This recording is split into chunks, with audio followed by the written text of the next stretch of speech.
इस लेक्चर में देखते हैं कि लॉजिकल मॉडल के कंपोनेंट्स क्या हैं। जैसे कि हमने लॉजिकल मॉडल पहले भी देखा है कि लॉजिकल मॉडल जो डेटाबेस में स्टोर होता है उसकी डेफिनेशन होती है कि डाटा का स्ट्रक्चर क्या होगा, उसकी टाइप क्या होगी, डाटा का आपस में रिलेशनशिप क्या होगा, ये सारा कुछ लॉजिकल मॉडल में मौजूद होता है।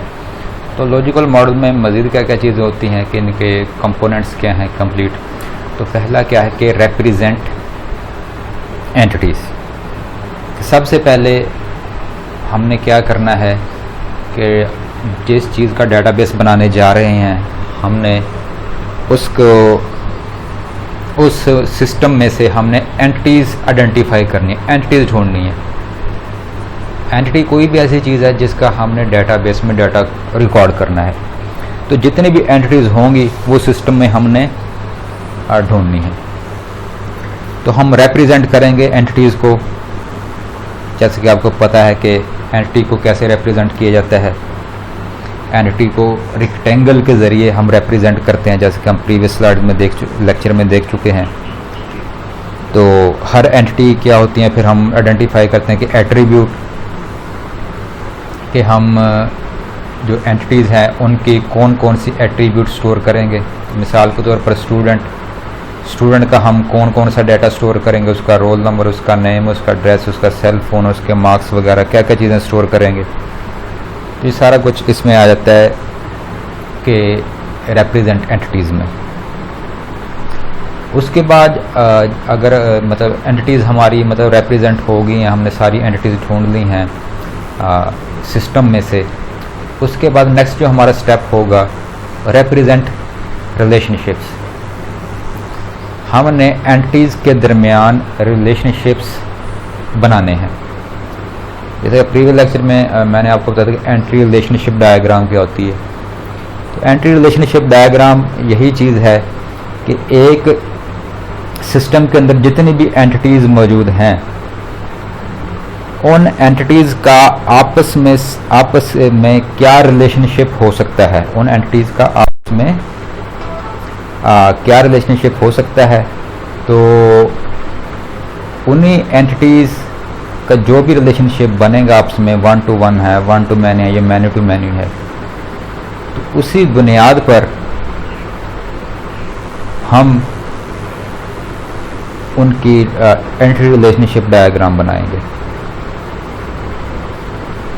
तो जितने भी रिलेशनशिप होंगे एंटिटीज़ के दरमियान वो सारे के सारे हम रिप्रेजेंट करेंगे। हर एंटिटी को हम चेक करेंगे दूसरी एंटिटी के साथ कि इस एंटिटी का आपस में रिलेशनशिप एग्जिस्ट करता है कि नहीं करता। अगर करता है तो उसको रिप्रेजेंट करेंगे, अगर नहीं है तो नहीं बनाएंगे। थर्ड स्टेप है मर्ज द रिलेशंस। रिलेशंस को मर्ज करेंगे या रिलेशंस को कंबाइन कह लें, वो करेंगे। रिलेशन क्या होते हैं डेटाबेस की टर्म में? टेबल्स को कहा जाता है। जो हम टेबल्स जो बनाते हैं जिसमें डाटा स्टोर होता है, तो ये वो होते हैं। तो मिसाल के तौर पर एग्जांपल आपको देता हूँ कि फ़र्ज़ करें आपने 2 टेबल बनाए एक डेटाबेस में डाटा को स्टोर करने के लिए। एक टेबल में डाटा स्टोर हो रहा है टीचर्स का,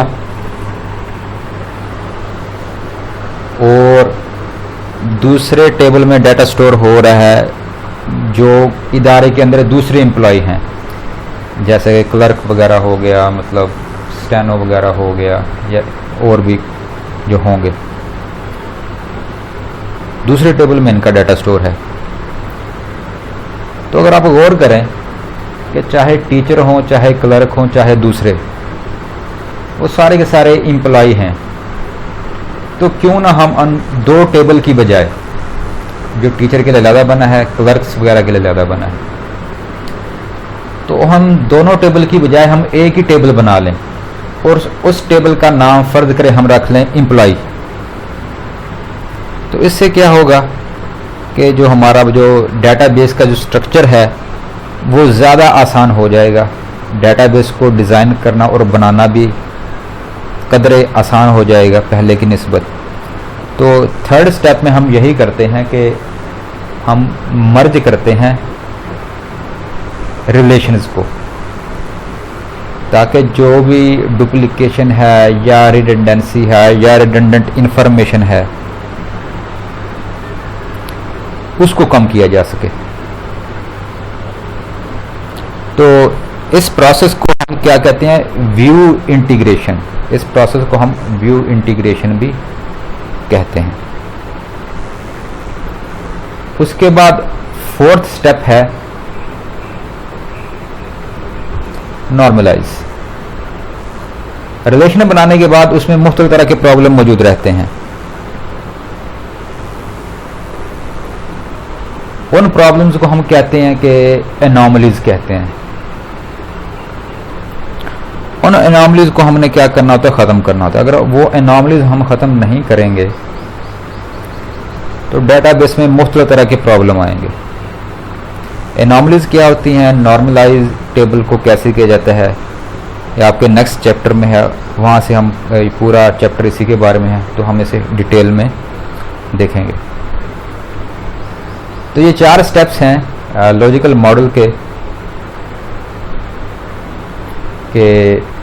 पहला रिप्रेजेंट एंटिटीज़ है, एंटिटीज़ को रिप्रेजेंट करें, फिर उनके दरमियान रिलेशनशिप्स को रिप्रेजेंट करें, फिर अगर कोई रिडंडेंट डुप्लीकेट या ऐसे हैं टेबल्स हैं, रिलेशन है, उनको मर्ज करें, और आखिर में उनमें से जो एरर्स हैं, जो एनॉमलीज हैं, उनको आप क्या करें, ख़त्म करें। तो ये आपका पूरे का पूरा लॉजिकल मॉडल है। जब ये आपके टेबल्स बन जाएंगे, नॉर्मलाइज हो जाएंगे, तो आपका लॉजिकल मॉडल का स्टेप कंप्लीट हो जाएगा। फिर आप क्या करेंगे, जो भी आपका लॉजिकल मॉडल बना है, फिर आप उसे हकीकी तौर पर किसी सॉफ्टवेयर में, जिसे हम DBMS कहते हैं, उसके अंदर उसे बनाएंगे या इम्प्लीमेंट करेंगे। उसके बाद है फिजिकल डेटाबेस डिज़ाइन। पिछले स्टेप तक जो हमने लॉजिकल डेटाबेस डिज़ाइन किया है, अब उसे हकीकी तौर पर हमने बनाना है फिजिकल डेटाबेस डिज़ाइन।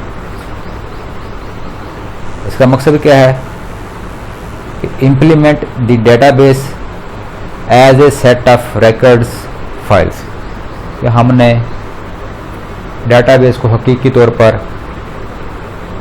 रिकॉर्ड्स के तौर पर, सेट ऑफ रिकॉर्ड या फाइल्स के तौर पर हमने इम्प्लीमेंट करना है। क्योंकि जो भी आपका डाटा होगा वो आपका रिकॉर्ड्स की फॉर्म में ही स्टोर होगा, और रिकॉर्ड मिलकर फाइल बनाते हैं। तो फिजिकल डेटाबेस डिज़ाइन के लिए क्या क्या चीज़ें हमें चाहिए हैं, यानी कि इनपुट्स क्या हैं डेटाबेस डिज़ाइन को, कि हमें ये चीज़ें होंगी तो आपका जो डिज़ाइन है वो कंप्लीट होगा। तो फिजिकल डेटाबेस डिज़ाइन के लिए जो पहली चीज़ चाहिए या पहली जो इनपुट है वो लॉजिकल डेटाबेस स्ट्रक्चर है, जो हमने प्रीवियस अभी हमने देखा है स्लाइड पे। ये लॉजिकल डेटाबेस हमने जो बनाया है, जो डिज़ाइन तैयार किया लॉजिकल डेटाबेस का, एक हमें हमारे पास वो चीज़ होनी चाहिए। सेकंड है यूज़र प्रोसेसिंग रिक्वायरमेंट्स। हमारे पास होने चाहिए यूज़र प्रोसेसिंग रिक्वायरमेंट्स, यानी कि जो भी यूज़र डेटाबेस सिस्टम को यूज़ करेंगे, इस्तेमाल करेंगे, वो